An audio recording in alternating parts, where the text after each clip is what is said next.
গরমে ছুটিতে গ্রামে এসে সব বন্ধুরা মিলে জম্পেশ একটা কাঁচা আম মাখা বানানোর প্ল্যান করেছি।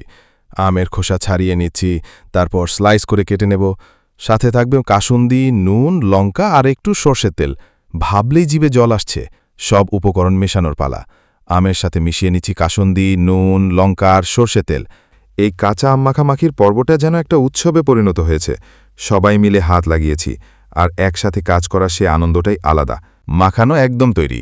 এবার সবাই একসাথে বসে খাবো। এই গরমের দুপুরে কাঁচা আমের এই টকঝাল মিষ্টি মাখা খাওয়ার মজাটাই আলাদা। বন্ধুদের সাথে এরকম ছোট ছোট মুহূর্তগুলোই তো জীবনের সবচেয়ে বেশি মনে থাকে।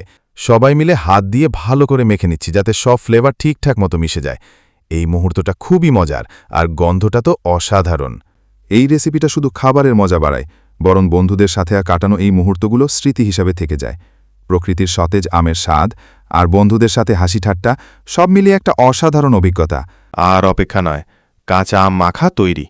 টক ঝাল মিষ্টির স্বাদে ভরপুর এক অসাধারণ মজায়। এক মুখে দিলেই মন খুশ। কাঁচা আমের মাখা খাওয়ার পর দেখবেন মনটা কেমন ভালো হয়ে গেছে। মুখে লেগে থাকা সেই টক ঝাল মিষ্টির স্বাদ ভুলতে পারবেন না। গরমের ক্লান্তি দূরে চলে যাবে আর মনটা ভরে যাবে এক দারুণ তৃপ্তিতে। এমন মজার অভিজ্ঞতা বারবার পেতে চাইবেন। তাই দেরি না করে যখনই সুযোগ পাবেন কাঁচা আমের মাখা